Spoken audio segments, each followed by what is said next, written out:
C'est encore de nouveau un grand privilège pour moi de faire cette vidéo.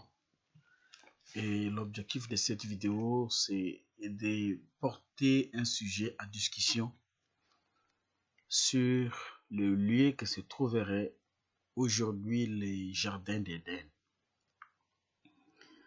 Parce que beaucoup de gens imaginent que les jardins d'Éden se trouveraient du côté de l'Irak, donc dans la région là, à cause du nom de fleuve Tigre et Euphrate. Alors, j'ai voulu poser ces problèmes à la portée de tout le monde pour qu'ensemble nous essayions de voir la réalité en face. Alors, où est la localisation du jardin d'Éden de la Bible? Alors, le texte qui va servir de fondement de notre analyse, c'est dans Genèse chapitre 2, commençons par le verset 8. Je vais lire seulement des extraits. Puis l'Éternel Dieu planta un jardin en Éden, du côté de l'Orient, et il mit l'homme qu'il avait formé. Le verset 10. Un fleuve sortait d'Éden pour arroser les jardins. Et de là, il s'est divisé en 4 bras. Le nom du premier est Pishon. C'est lui qui entoure tout le pays de Havila, où se trouve l'or de ce pays impur. On y trouve aussi les bdellium ou les pierres d'onyx. Le nom du second fleuve est Gihon. C'est celui qui entoure tout le pays de Cush. Le nom du troisième est Hiddekel. C'est celui qui coule à l'orient de la Syrie. Et le nom du quatrième est l'Euphrate. Hiddekel ou bien le Tigre, c'est le même nom. Alors, lorsqu'on essaie de lire ce qui est écrit dans la Bible et qu'on se retrouve, on essaie de localiser où se situe ce fleuve, où se situe les jardins d'Éden.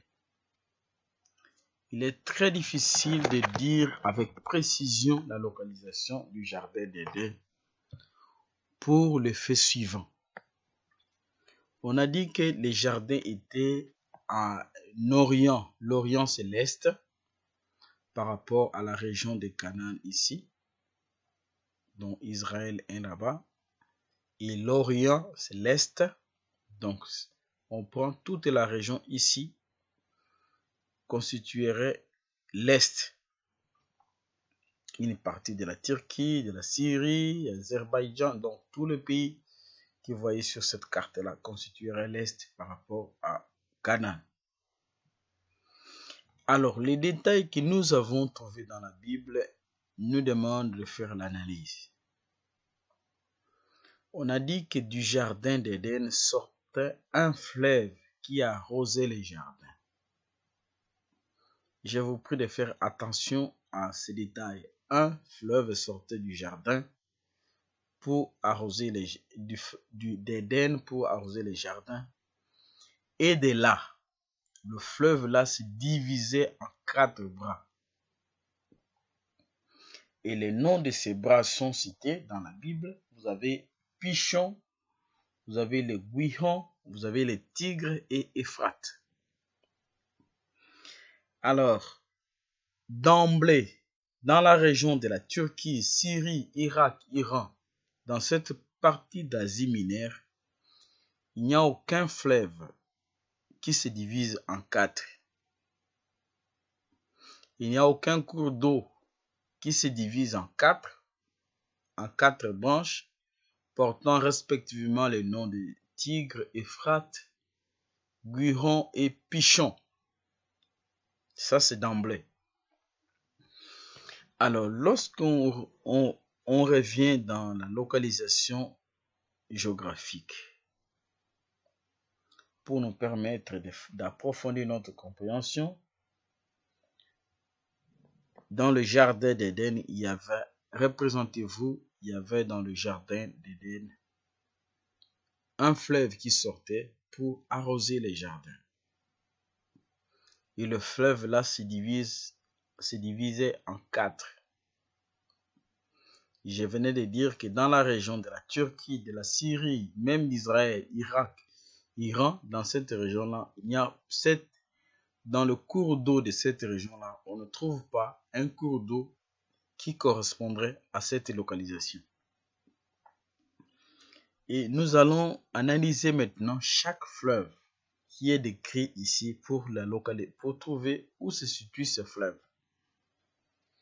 On a commencé avec le nom de Pishon. Pishon qui est à Tours, on a dit le pays de Havila. Donc, d'après les notes d'histoire que j'ai essayé de lire, il est très difficile aujourd'hui de situer le fleuve Pishon et le pays de Havila.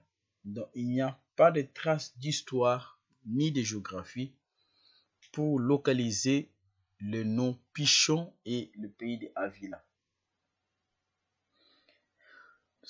Donc, probablement, à mon avis, ça veut dire que ce sont des lieux qui ont existé avant le déluge et qu'après le déluge, il y a eu déformation ou transformation de beaucoup de choses. Nous allons y revenir dans la suite.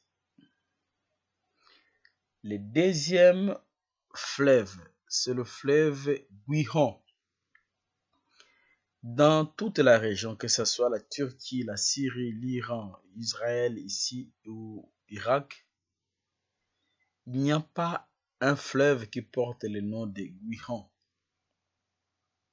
Seulement en Israël, du côté de Jérusalem Est, il y a une fontaine. Et qui dit une fontaine, ça veut dire une source d'eau qui porte le nom de Gihon. Et c'est là que si vous êtes un bon lecteur de la Bible, c'est là que le roi Salomon a été oint d'huile pour exercer les fonctions du roi. Au niveau de cette source d'eau, Gihon. Mais Gihon n'est pas un fleuve.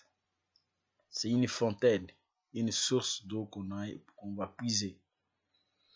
Là aussi, ça pose problème parce que on ajoute un autre. Ça, c'est le Gihon qui est à Jérusalem. C'est une source d'eau, une fontaine. Alors, on a donné un détail. On a dit que Gihon, lui, entoure le pays de Cush. Et si vous avez les notions de géographie et d'histoire dans votre cerveau, vous savez que quand on parle de Cush, on est en Afrique. Le royaume de Cush ou le pays de Cush, c'est cette étendue de terre le pays en dessous de l'Égypte. Donc ça comprend le Soudan et l'Éthiopie. C'est cette région ici qu'on en parle, le Cush. Et le fleuve qui loge cette partie ici, c'est le fleuve Nil. Le fleuve Nil se jette dans la mer Méditerranée, n'a aucun lien de commun avec les deux autres comme Tigre et Euphrate.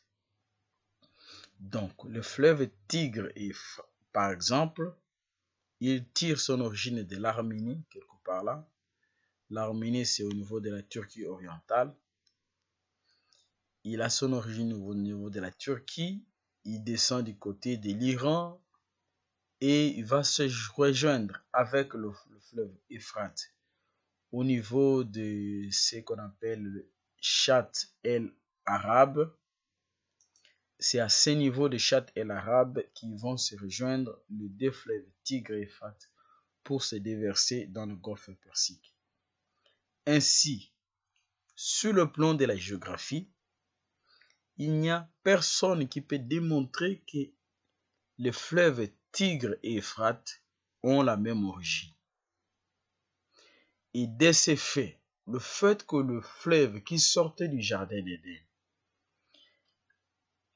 et s'est divisé en 4 branches, dont Tigre, Euphrate, Pichon et Guihon, la seule explication probable qui pourrait justifier les tigres que nous avons aujourd'hui, Euphrate que nous avons aujourd'hui, et la disparition des noms des pays des Avila avec le fleuve Pichon et la description que nous avons aujourd'hui, probablement pourrait se justifier par le fait qu'après les déluges, la terre a connu des transformations et il y a eu beaucoup de choses qui ont tourné dans un sens comme dans l'autre.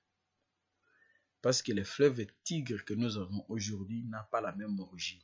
Or, les tigres de la Bible, il est bien dit que les tigres Euphrate, Pichon et Guillon, ils avaient la même source. Donc, ils proviendraient du même fleuve d'origine qui sortait du jardin d'Éden.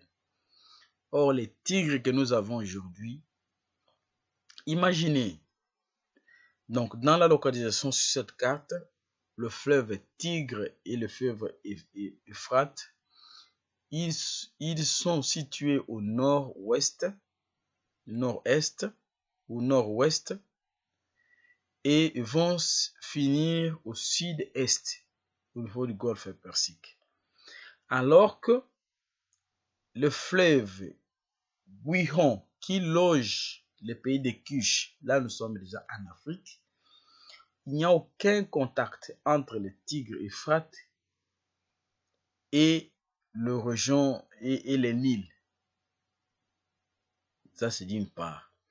Et d'autre part, le fleuve, pour justifier que les Nils, que les Tigres que nous avons et les Euphrate que nous avons aujourd'hui sont les noms qui sont les mêmes fleuves qu'on a cités dans la Bible, probablement, il aurait fallu que le fleuve